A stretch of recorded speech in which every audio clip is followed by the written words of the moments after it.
one day, literally, I walked into the bathroom and saw a 6-pack of toilet paper sitting there and went, oh my God, we should sell toilet paper, use the profits to help build toilets and call it Who Gives a Crap. And I called 3 friends and they all said, that's awesome. You've got to do it. And the third friend I called came along as the first co-founder. And so we thought that it was an incredible idea because it was dealing with a really boring product, toilet paper, a really serious issue, sanitation, and doing it in a really fun way by kind of, telling jokes and having an irreverent brand.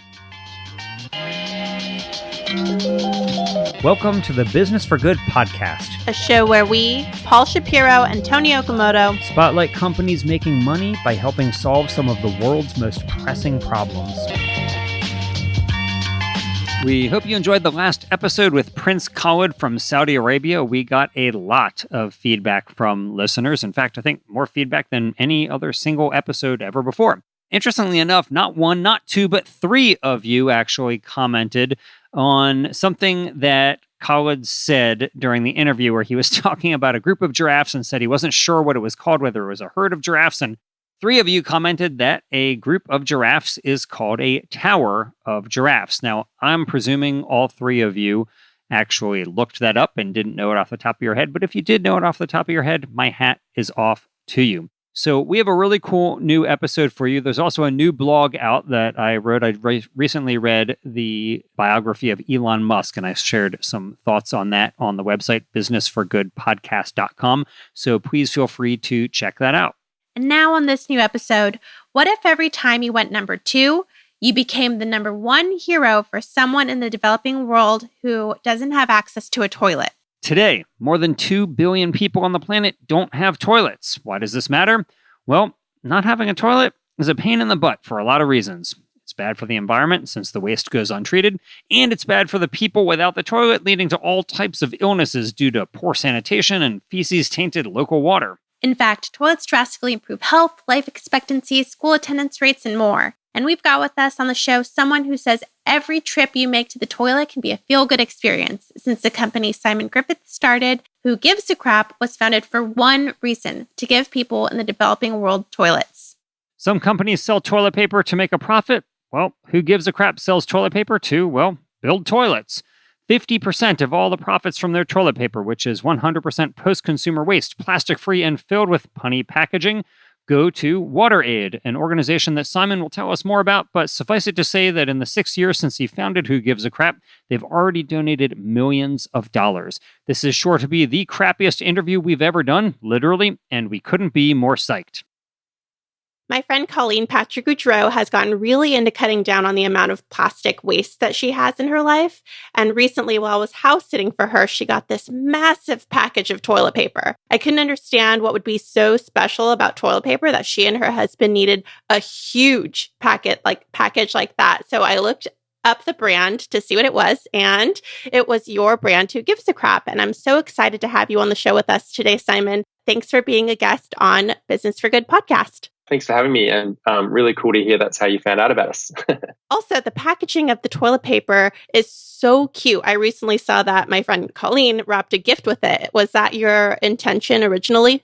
Yeah, I think, with any kind of business idea, there's always a lot of intention that goes into making something, but when something actually ends up getting used in a way that you intended, it's kind of amazing. So we definitely had an idea of wrapping all of our rolls individually in fun, unique, well-designed wrappers. And then when we actually saw people kind of taking photos of them and then reusing the wrappers and wrapping gifts or making bonbons at Christmas or doing different bits and pieces with them, we were like, oh my God, this is actually one of those ideas that, worked in a way that we thought it could, and it's been really powerful for us as a brand getting up, word out about what we do. So yeah, it's amazing to see that happening. Nice, Simon, and welcome to the show. So for people who don't know what the wrapping looks like or who haven't taken to Google Images so far in this interview to see, do you want to just share what is on the actual packaging?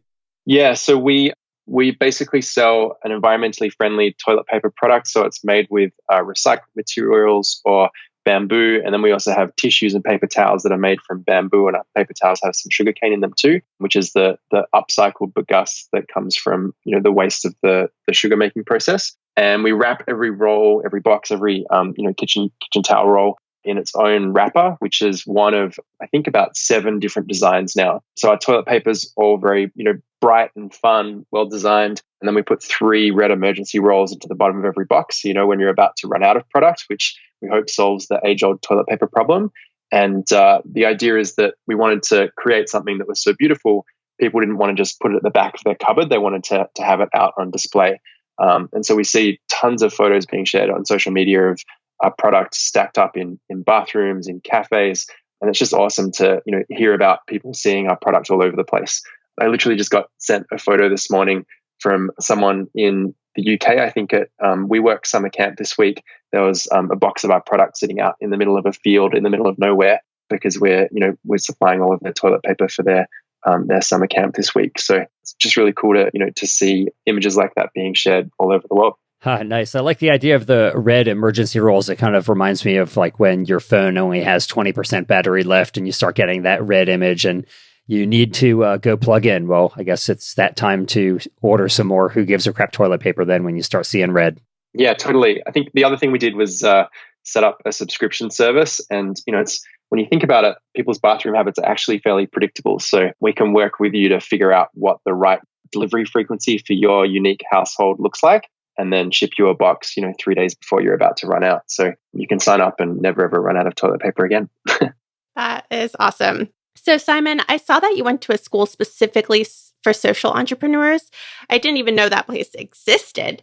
Can you tell me about what that was like, and at what point in your life did you know that you wanted to use the power of business for good? Yeah, so I guess coming back to that, the second question, at what point in my life did that sort of become clear? I think I went through university and I studied engineering and economics and really kind of got funneled into a fairly standard corporate career. I kind of jokingly say that I worked at 2 of the most evil companies in the world because I was an engineer at ExxonMobil for a summer internship, and then I did a summer internship at Morgan Stanley as an investment banker. And I realized quite quickly that those were jobs that I just didn't want to do because I wasn't really engaged with the outcome of the work that I was doing. And so I sort of went on this mission of trying to figure out what it was that I was really passionate about. I went to university in Melbourne in Southern Australia, but I grew up on the other side of the country in Western Australia. And I worked out pretty quickly, as a good economist would, that basically it would cost me the same amount to fly back to spend all of my university holidays with my family in Western Australia as it would to go to Southeast Asia, because the cost of plane tickets was about the same. But obviously the cost of living was so much lower in Southeast Asia that it was actually much more efficient from an economic point of view for me to spend all of my holidays in Southeast Asia. And so I worked really hard at university and made money during semester, and then would go and spend my breaks in different parts of Southeast Asia, traveling, volunteering, doing different bits and pieces. And for me at the time, that was just something that I did to enjoy myself and to have fun. I didn't really think more of it. And it wasn't until I guess I'd had, these 2 jobs that I sort of took a step back and said, actually, I love spending time in the developing world, and I'm really curious about developing economies and development economics more generally. And I realized that was actually a kind of passion area for me. And so I kind of backflipped in a way and took a step back from the corporate world and went and worked with a nonprofit in South Africa, working on an education project. And I realized that, first of all, I was back in this environment that I loved in South Africa, working on a problem that I was really passionate about. But I realized that the work that I was doing wasn't that scalable. So it couldn't reach more than 2,000 people. And to me, that didn't make sense when we're tackling a problem that affects tens, hundreds of millions of people. And so I guess I realized that there was an opportunity to use the skills that I'd built up at college, at university, to create businesses that ran, in Australia and the US and all over the world, and use the profits from the purchases that were made from that business to donate and create social impact and start funding organizations with the money that was changing hands in the economy, as opposed to just relying on the money that comes from philanthropy, which is really hard to increase in a meaningful way over time. And so that's kind of, I guess, the light bulb moment that took 7 years to kind of get to that point. But that's sort of the second part of that question, I guess. You'll have to remind me the first question. It was, the school. And so I guess, so what sort of happened was, getting to that light bulb moment, I realized that I was stepping into an area that I didn't know that much about. I'd trained to do very specific things, and all of a sudden I was, thinking about starting a toilet paper company, and I had no idea how to do that. And so I started to look at where I might be able to get some help to build up the skills that I would need to kind of pull that off. And I did two things. I applied to go to the Unreasonable Institute, which was a social business incubator that's now called Uncharted in Boulder, Colorado. And we won a spot there in their inaugural year. And that was really kind of pivotal for us because we met so many amazing people in the US who are really passionate about social business, and a lot of people from overseas as well. And that really kind of helped us to accelerate, our thinking about what we were doing and figure out how to kind of take product to market in a way that would make sense. And the other thing was the School for Social Entrepreneurs in Australia, which is now wrapped up, but I believe still runs in the UK and has quite a big following over there. So that was a longer program over kind of a year, so less intense than a traditional incubator. And over that time, slowly developed the idea and figured out how we could take it to market and try to make it successful.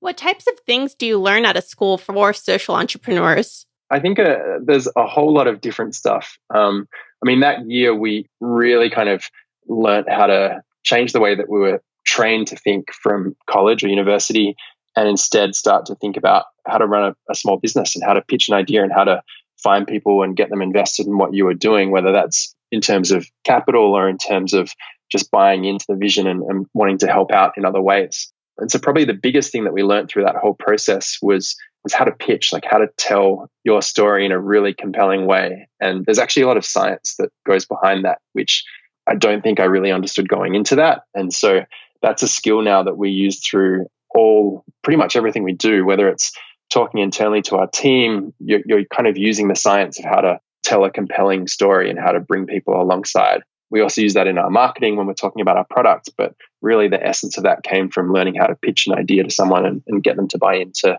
this vision, this crazy vision that we had at the time.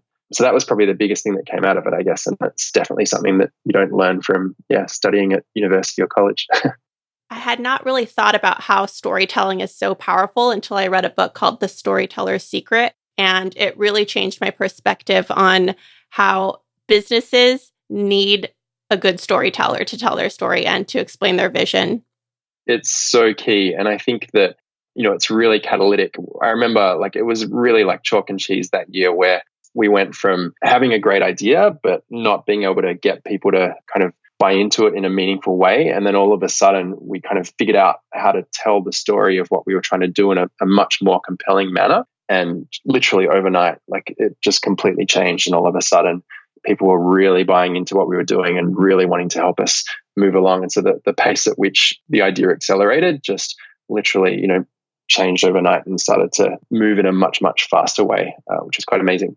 Can you tell us the transition that happened? So what was your story before? And then what was it when you decided that you wanted to tell it in a more compelling way? When we sort of took a step back and really distilled down how we were thinking about it, we realized that it came out pretty closely to Simon Sinek's Start With Why. So I don't know if you've seen that his TED Talk, it's quite amazing. But the kind of process there is I think people often say what the idea is, how it's going to work, and then why they're doing it. And that was traditionally the way that people sort of tried to tell stories about what they were doing.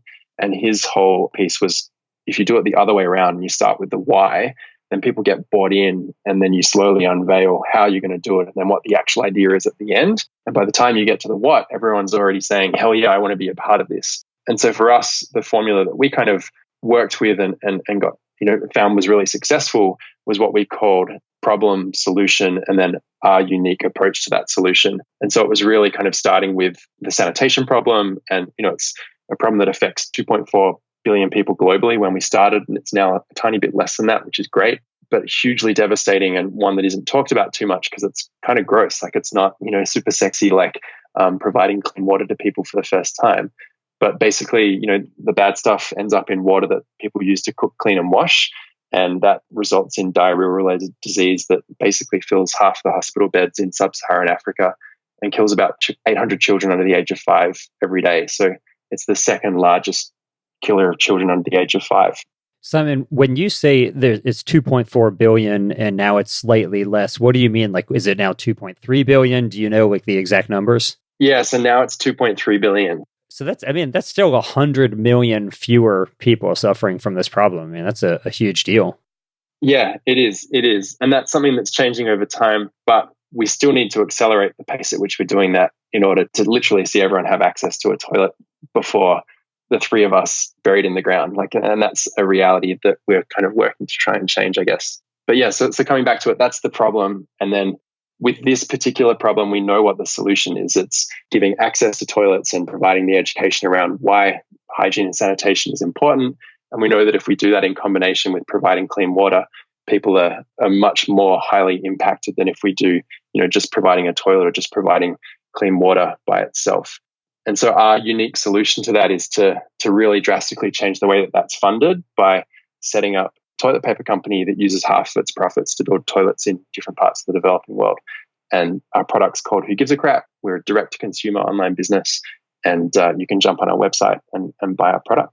So, Simon, let me just ask you, I've heard about your education and it sounds really impressive. I'm sure there's a lot of people listening who will probably be looking up some type of a school for social entrepreneurship now to see how they too can follow in your footsteps. But I am guessing that as a child, that when adults asked you, what did you want to do when you grow up, toilet paper salesman probably wasn't at the top of your list. So when Simon was little Simon as opposed to adult Simon, what would he have said if some adult had been like, hey, what do you want to do when you grow up?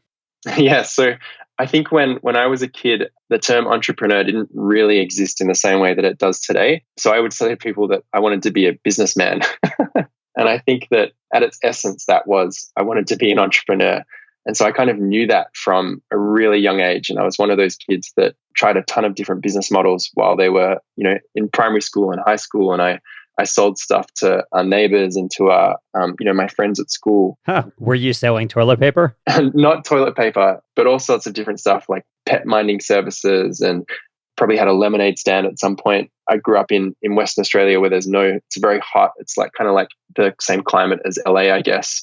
But there's no mountains. The closest mountains are several thousand miles away. And so I made sandboards that we'd use to basically surf down sand dunes and sold them to people at school and all sorts of stuff like that. And so when I went to university, I kind of didn't really think of myself as being a scholar. And all of a sudden I discovered that I could actually get good marks and do quite well from a scholarship perspective, I guess. And so I kind of got funneled into that corporate path that I talked about earlier, and didn't really think about that entrepreneurship streak that I knew I had inside me until I guess I kind of got towards the end of university. And I kind of joke that university or college almost beats the entrepreneurial spirit out of you, because it kind of really pushes you towards a very traditional trajectory, and that's the well-trodden path. And why would you take risks if you've got the opportunity of a safe job in front of you? But for me, that was just kind of something that was burning inside. And so when I tried those more traditional jobs, I realized pretty quickly that it wasn't going to kind of scratch that itch, because I just wasn't working on something that I was truly passionate about. And so I sort of refound that entrepreneurial spirit and had to relight it, I suppose. That's really interesting. I had a similar childhood to that, in that I also would make things and sell things. In fact, I remember making anti-smoking T-shirts and giving away the proceeds to the American Cancer Society when I was a kid. And then I think the most entrepreneurial thing I did was that we had this, my friends and I were in this band, and it was not a big band by any means whatsoever, but we produced this album and we really wanted to sell our album to people. And needless to say, not that many people were interested in buying it. And so there was a bigger band, and I was able to get a video of one of their shows, and I got a whole bunch of free VHS tapes and made copies of this video, probably illegally, I don't know, and I sold the video, and I said, you can get this video for $5 and you get a free album with it. And that was my way of selling our band's album. And we sold out. We couldn't sell any. And then when we rode the coattails of this bigger band, we actually started selling a lot of albums. Wow, that's awesome. Yeah. Sadly, the band was very short-lived, although there is still a video on YouTube, I think, of one of our live shows from back in the early 90s. Anyway, so let me just ask you, obviously, Simon, you're passionate about toilets, but a lot of people are passionate about using sanitation to save lives. And many of those people would think, if I want to make a difference, I'm going to go into the nonprofit or maybe governmental sectors to make that difference. So I read that you started touring Asia and Africa to see what nonprofit organizations were doing to help solve this problem. But ultimately, you obviously decided that business would be your way. So what led you to that decision? Like, why did you think, I want to do a different way? I want to engage in something different that's going to help solve this problem? Yeah, I think there's a couple of different, or a lot of different things that were going on in my head at the same time. One of those was I spent a bunch of time, in different parts of the developing world looking at what sort of work was being undertaken and what sort of groups were doing that work. And one of the big things that I saw was that these development organizations were competing against each other for the same pool of funding coming from one donor. And when they won, they'd obviously celebrate because it was a huge victory. They received this funding, but they weren't thinking about all of the other people that had spent a lot of time also trying to chase that funding who now hadn't received it. And it was a zero-sum game. To me, that kind of seemed crazy because it meant that the only way that we could increase the amount of impact that we were going to achieve in the world was to either really, significantly increase that amount of funding, which is hard to do because you have to get people to donate more money. And that's something that's really challenging to do on an ongoing and at scale. And so I said, well, there must be a better way for us to increase the amount of money that's flowing into the impact space and helping to create impact. And so that was the idea of tapping into the money that changes hands in the economy as opposed to just relying on the donation or the philanthropy market. So that was kind of a big motivation. The other thing I think was seeing, in particular with the sanitation problem, at the time, a lot of the, back then it was the Millennium Development Goals. Now it's the Sustainable Development Goals. But the MDGs back then some of them were being achieved quite quickly, but sanitation was the kind of elephant in the room of the MDGs, so to speak. People didn't really like talking about it. And it was also the one that was the most off track and going to be the hardest to hit because there wasn't really anyone talking about it because sanitation is quite icky and gross. And I think in 2010, the Gates Foundation launched a video about sanitation, which really started to change the conversation in that. And then they launched this competition. I think it was like $1 million competition for the best invention in the sanitation space. And that's for the first time started to engage people in conversation about sanitation in a really meaningful way. But we were kind of looking at it and saying, we also, need to be doing this from a consumer level and raising awareness around the importance of this problem with consumers. And so one day, literally, I walked into the bathroom and saw a 6-pack of toilet paper sitting there and went, oh my God, we should sell toilet paper, use the profits to help build toilets and call it Who Gives a Crap. And I called 3 friends and they all said, that's awesome. You've got to do it. And the third friend I called came along as the first co-founder.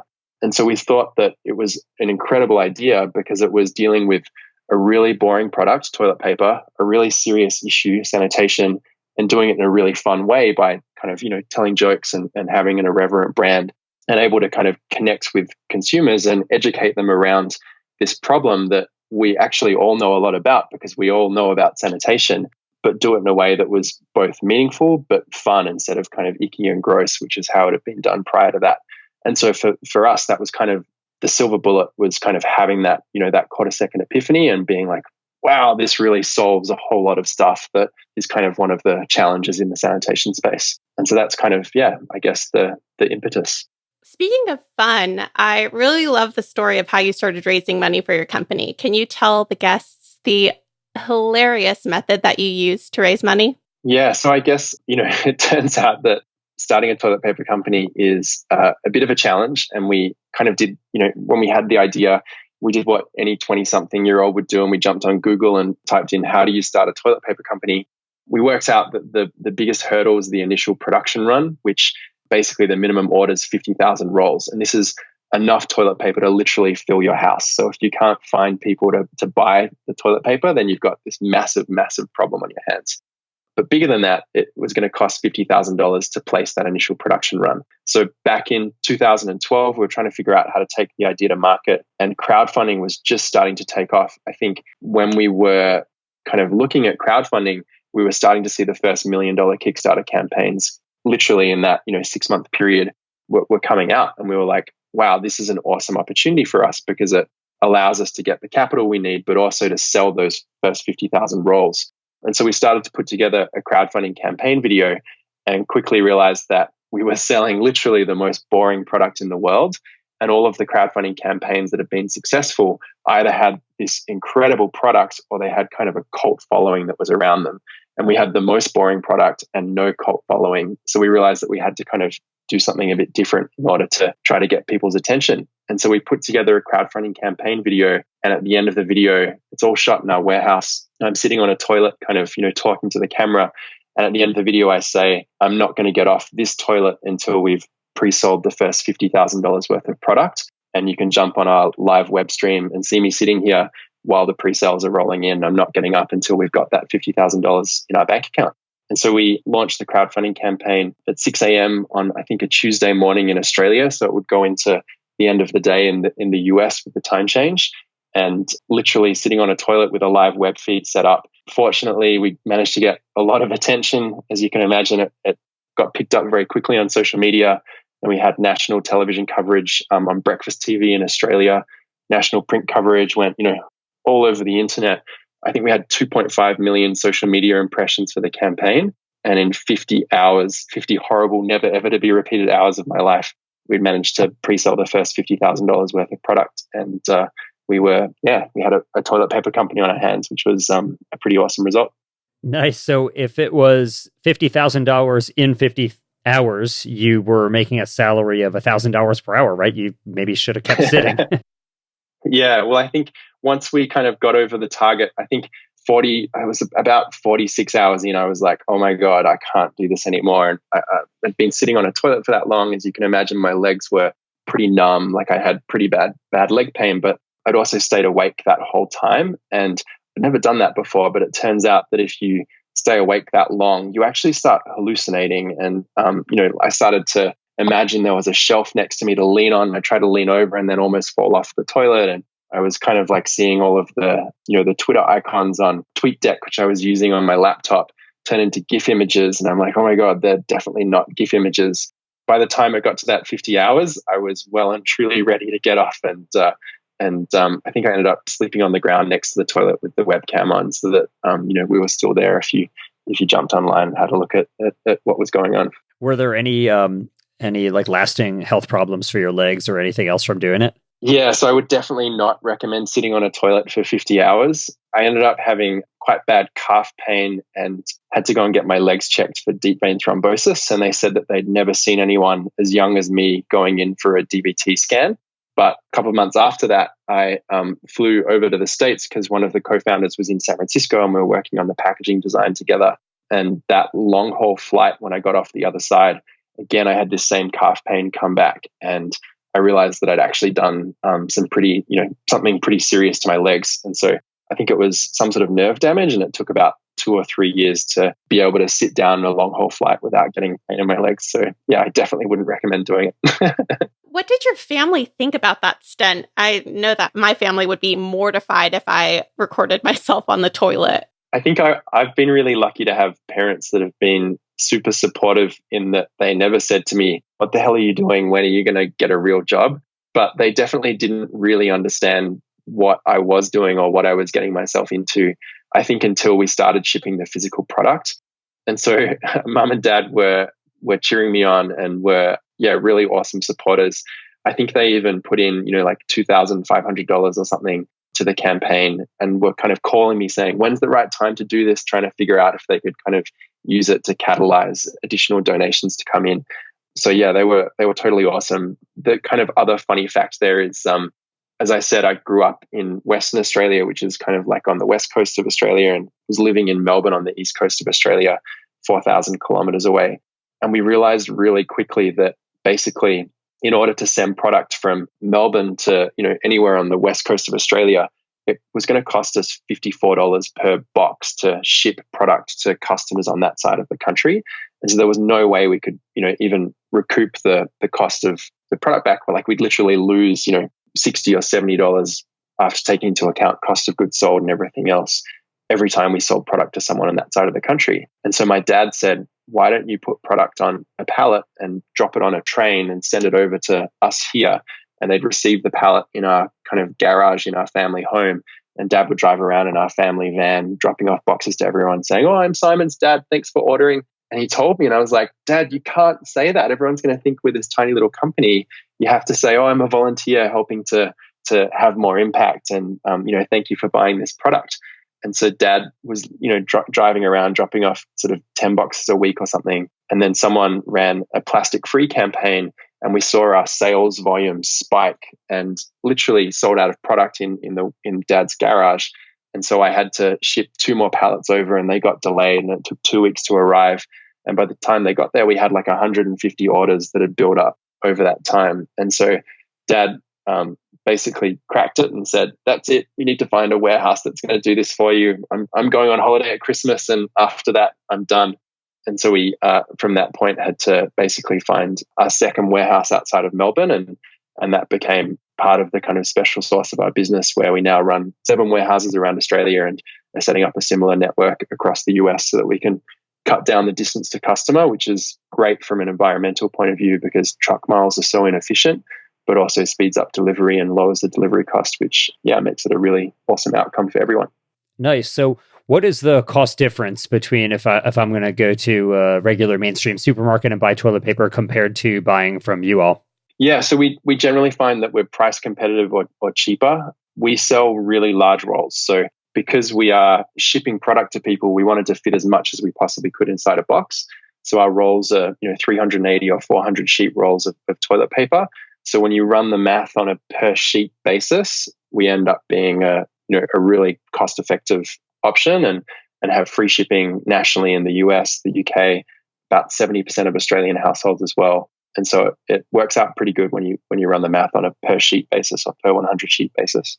So do people, I know obviously people can order from your website, but do they order from Amazon or where, like how can somebody actually order your toilet paper? Yeah, so at the moment we're just direct to consumer from our website, which is whogivesacrap.org. We're looking at Amazon this year and trying to figure out how to make that work. The logistics for our product are pretty challenging because it is really bulky and really lightweight and not super expensive. So getting the logistics cost to stack up is a challenge. And so that's something that we're trying to figure out to work out how best to do that on Amazon, hopefully over the next 6 or 12 months.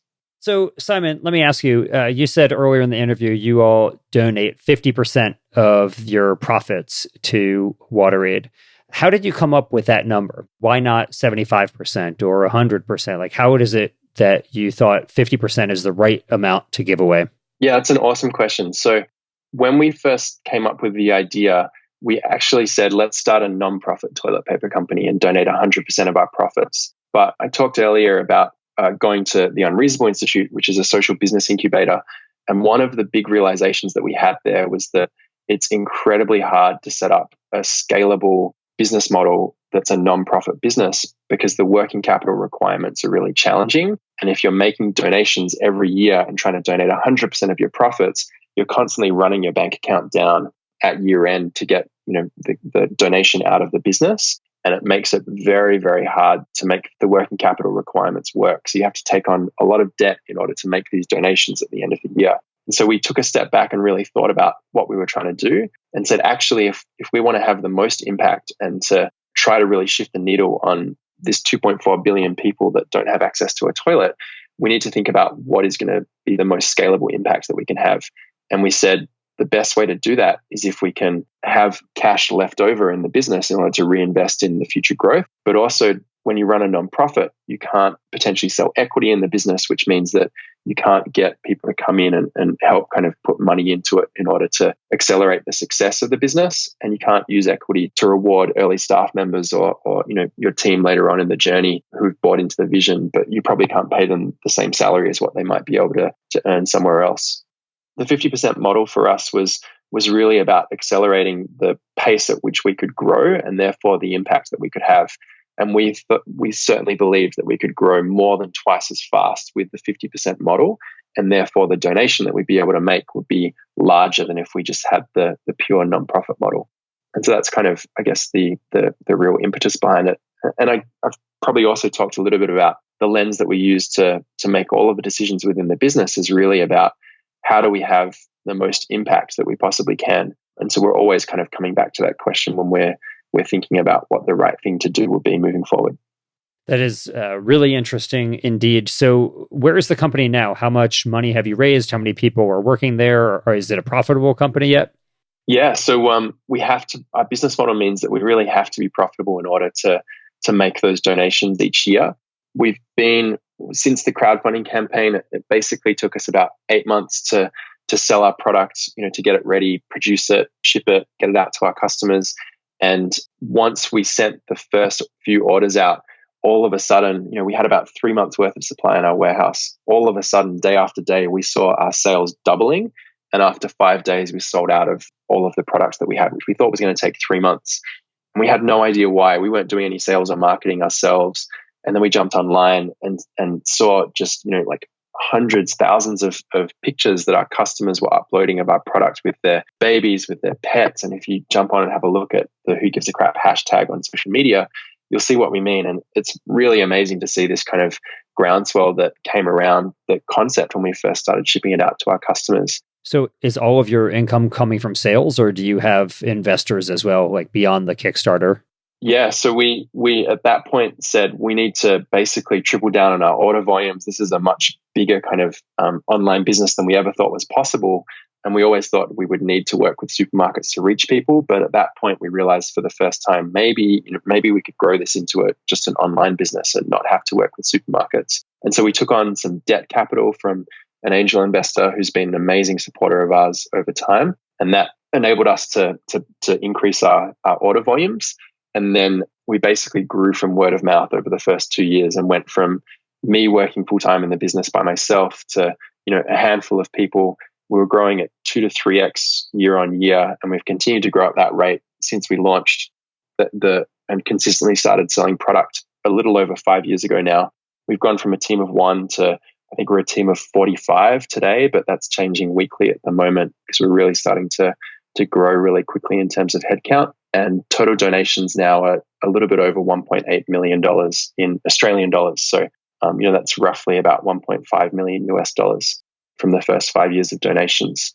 And we're hoping to see that figure go up over $1 million annually in additional donations each year from this current Australian financial year, which ends in June 30, moving forward. So, it's been awesome to kind of see that happen and see the pace of growth continue and hopefully keep on continuing into the future. That's awesome.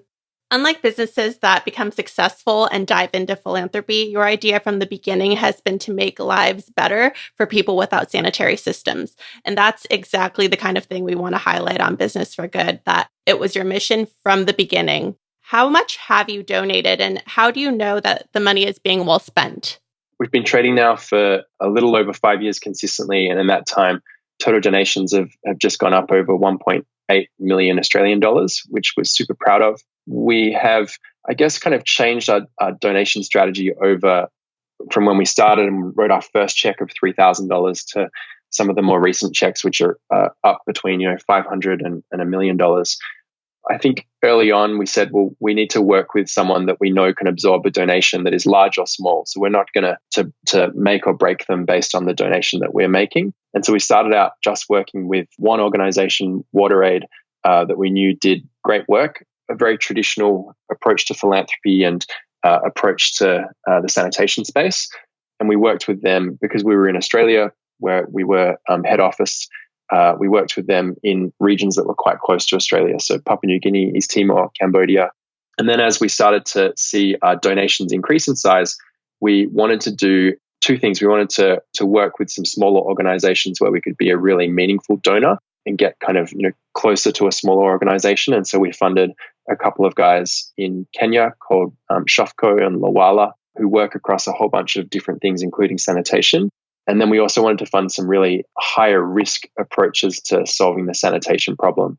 And so one of the investments that we're super proud of is an organization called Sanergy, who are based in Nairobi. And what they're trying to do is figure out if it's possible to basically provide sanitation solutions in super high density urban slum environments that are typically really hard to put sanitation into. And that's because they're so high density, you can't put cars through them. They're really hard to plumb because it's ground that makes it super challenging to do that. Also very high density, which makes that a problem. And so they basically put an above ground toilet into different parts of the slum environment, and they are typically pay-per-use toilets, or now they're doing a lot of in-home stuff as well. And so they create entrepreneurs that then sell access to sanitation facilities and collect money for that. Sanergy come in and collect the waste, and they carry it out of the slum on carts load it up into trucks and take it to an off-site processing facility. And that's kind of where the magic happens, where they're trying to figure out how to turn that waste into something that becomes a revenue stream for the business. And so at the moment, I believe they're mixing it with a lot of food waste that they're collecting from restaurants, and then using black soldier flies to eat that waste and to then catch those black soldier flies and their larvae and turn them into chicken feed, which they can sell to farmers, or fertilizer, which they can sell to farmers. And so they've figured out how to monetize the waste that they're collecting out of the slum environments, which basically lowers the effective cost of providing sanitation to people in that slum. And if they can get the cost of sanitation per person down low enough, that's when the government will potentially step in and start to roll this solution out en masse. So to 8 million people in the urban slums of Kenya. And then we could look at, they could look at how that could be applied into different slum environments all over the world. It could be a solution that's massively scalable. And so we invest in some of the higher risk stuff, like what Sanergy are doing, with a smaller part of our portfolio compared to some of the proven, more traditional approaches, which is what WaterAid are really focused on, which is where the bulk of our portfolio goes now. That's really fascinating, Simon. So I just want to ask you a little bit about running the company. And I read that you said that, and I'm quoting you here, you said, I think that doing good is the future of business, but it's important to note that businesses that do good are held to a higher standard. What do you mean by that? Can you elaborate? Why are businesses that do good held to a higher standard? Yeah, so I think definitely businesses that do good are the future. And that's where, we've really seen kind of a huge shift in what consumers' demands look like over the past decade in particular. But what we found is that compared to other businesses that are a similar size to us, the types of questions that we get asked, because we do good, there's a lot more of them, and they're a lot more challenging than what would be asked of a similar size business. And a lot of that's fair enough. We should be held to a high level of scrutiny, but we get asked questions about, the conditions of the factories where we produce our product, which is totally fair enough. People are asking what we do with the other half of our profits, which again, is a good question. But you would never ask a traditional business what happens to, how do the profits that get generated end up being used? And then we get some really funny stuff, like on some of our social media advertising, we had someone comment, "I hear the owner drives a Mercedes," which again, you just never see that on a company of similar size. And so what we've figured out is that, we need to be, first of all, open and honest about everything, because we need to build trust in people that are believing in us, and make sure that we're showing them that we're doing the right thing. And so we put a lot of information on our website. We publish letters from all of our donors verifying the donations that we make. We explain what we do with the other half of our profits. And I think at the moment, it's a section on our site called Toilet Paper Mogling 101, where we explain that we're using half of our profits to buy a desert island so we can go on holiday, and then explain that we're just kidding. We actually invest as much as we possibly can into growing the business, because ultimately we want to grow the business as much as we can so that we can provide more people with more toilets. Hey man, I presume you need to use some of that money to build roads for your Mercedes on the desert island. But what we found is that when we get that right, and when we provide that information in a way that is easily accessible and it's well thought through, we start to build an abnormally high level of trust in our customer base, which is incredible. And so that comment, "I hear the owner drives a Mercedes," someone jumped in to our defense beneath that saying, "Why are you even asking that? Like, how is this even relevant?" And we have people, asking on social media ads, they'll comment, "But is it soft?" And we'll get literally 3 or 4 customers jumping in saying, "Yeah, it's soft. You should buy it. Give it a shot. It's awesome." And so we start seeing customers do these really amazing things that other toilet paper companies could never, ever expect. And sometimes they go crazy, above and beyond. We get photos of, there's one that's a kind of a huge favorite for us as a company, where our toilet paper was used as a wedding cake, and they gave a roll of toilet paper out to every single guest at the wedding as opposed to a slice of cake, because they thought that, that was just an awesome thing to do. And you just, no other toilet paper company in the world could ever think of having something like that happen. What a popular wedding that must have been. No cake and just toilet paper. That sounds awesome. I wish I would have gotten an invite. Yeah, I mean, on that phenomenon about businesses that do good being held to a higher standard, there's a saying, sadly it's an animal unfriendly saying, but there's a saying that the spouting whale is the whale that gets harpooned. And, those who talk about themselves doing good, people perceive them as being held to a higher standard, or like the tallest tree is the one that gets cut down. And I think that's sad because for the reasons you note, companies that do good are still companies. And, doesn't matter that they're doing good. They should still operate in a socially responsible way, just like any other company would, but they should be treated the same as other companies as well, and not expected to be some utopian enterprise as well. But let me ask you, you mentioned the toilet paper being soft. I have used it myself, and I can personally attest that it is soft. But in learning more about it, I read that Who Gives a Crap has a low PTR. Now, my guess is that absolutely no one listening knows what a PTR is, and I certainly didn't know what it was either. But my guess is also that everyone cares a lot about us. So do you want to enlighten us? What's PTR? So PTR is the poke-through rate of toilet paper, which I think is a term that we might have coined ourselves. But when we first started, we said the only way this is going to be successful is if we produce a toilet paper that is at a level of quality that people think is good. And so the two things that we prioritize, we were producing something that was made with recycled material initially. We knew that a lot of the recycled toilet paper out there wasn't great quality. And so we said, we need to ensure it's really soft and it's got a low PTR. And so those were the two things that we prioritized in our initial production. Are you personally doing these tests to see, is there some type of sensory test to see how much force you need to go before your finger pokes through?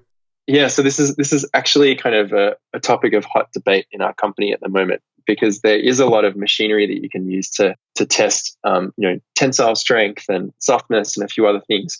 But I still am the final sample approval checkbox that all of our product has to go through when we're looking at new suppliers or making changes to raw materials or other bits and pieces. And this is some frustration for our production team who want to have, a scalable solution that can work regardless of whether I'm available to have a look at a product. But when we looked at what other companies do, we discovered that, yes, they use some machinery and testing to build up a score around the quality of a product, but they actually still use panels to test product because it is so subjective. And so it is still a poke-through rate that is determined by me personally. I hope those panels have a lot of soap available for their testers. So, Simon, I read that as CEO, you do monthly meetings with all of your direct reports to ask them how happy they are and what could be going better. So where did you get that idea for these happiness meetings and how do they go? Yeah, so I think one of the things that I found really challenging as a founder was that I'd never had a huge amount of management experience.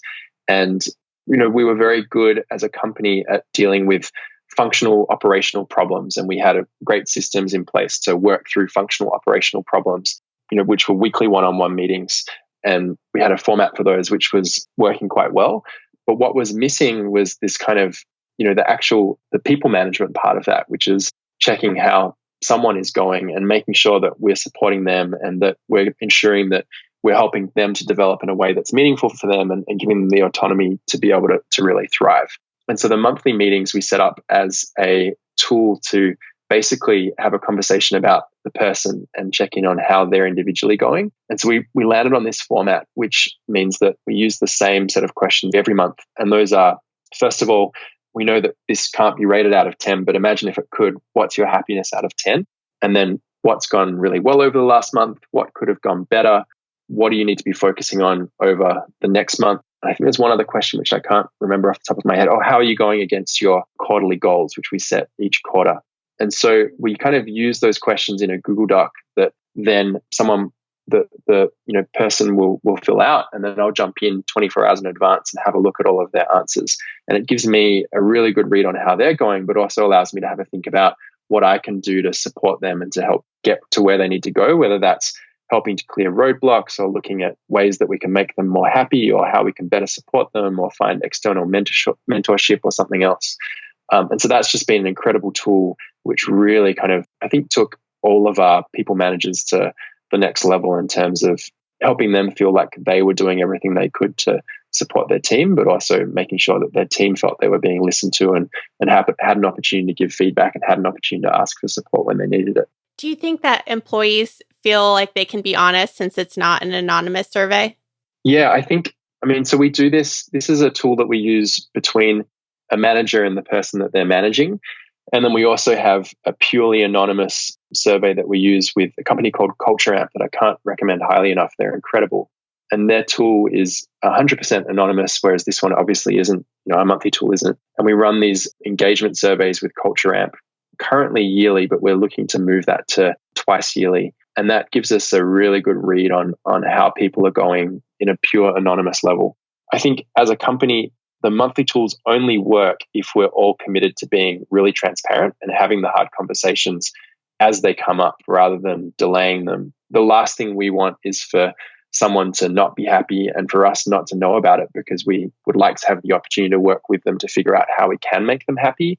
And vice versa, if someone isn't doing a good job, we have a commitment to bring that up with them and to talk about it straight away. Because if we let it go on and then say, this isn't working, we need to, part ways or whatever, they're going to be really upset because we didn't give them an opportunity to work on this thing that they may not have ever realized was even a potential problem.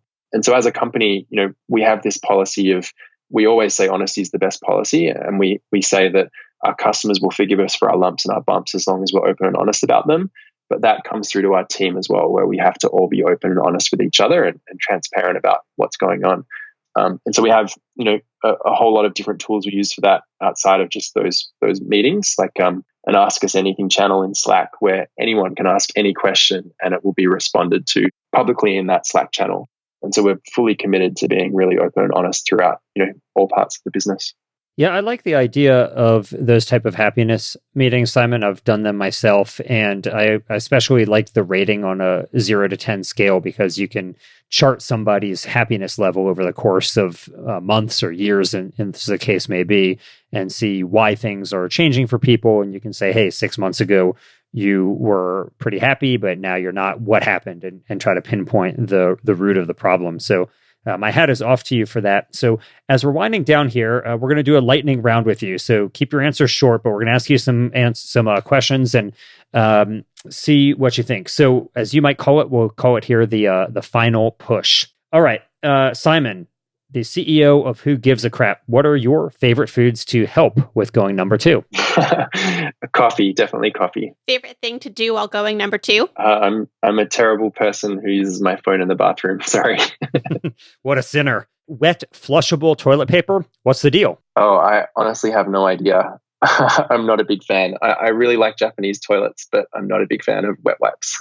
Should bidets become more popular in America? I think that would be incredible. I think bidets are awesome. Even though they might put you out of business. I think that would be a great result. Awesome for the environment, great for people. Yeah, that'd be good. Well, speaking of the environment and reducing paper, what is the deal with tube-free toilet paper? And does Who Gives a Crap offer tube-free? Tubefree is a really cool invention. It's incredibly technical and challenging to do. So we haven't been able to find machinery that would enable us to make it happen. We have joked about we've talked about removing the cores and squashing our rolls down to make them flatter so that when we ship them, we can ship without any dead space between the rolls. And then we'd have to develop some sort of device that would come back in to expand the roll back out. And so we joked that would be called the squeeze and push, because it would be squeezing the rolls down and then pushing the core back in. But yeah. All right. So you already recommended one TED Talk at the top of the interview, but were there any books or films that you might recommend to people who want to make a difference through business? I always come back to The Lean Startup when it comes to recommending books, because I am surprised sometimes that some people haven't read it, and it's so influential in everything that we've done with our business. I think we give that to every employee when they start with us. And lastly, we would like to know what you are grateful for. I am grateful for a hell of a lot of things. Probably for, first of all, my amazing family who are so supportive. And then, an incredible team, an incredible customer base, people who want more from the world. Probably the biggest things. Simon, we are grateful to you, and our hat is off to you again for the good work that you're doing to help make the world a better place. And dear listeners, we've been on a roll with this toilet paper humor, but we have now got to roll out ourselves. So thank you for listening, and seriously, thanks for giving a crap. All right, folks, thanks so much for listening to the show. We hope you got a lot out of it and that you will show us some love. You can rate Business for Good as 5 stars on iTunes, support us on Patreon, and tell your friends interested in business or really just in making the world a better place about the show. And we'd love to hear what you're thinking. Please feel free to contact us anytime via our website, businessforgoodpodcast.com. And as always, we hope that you will be in the business of doing good.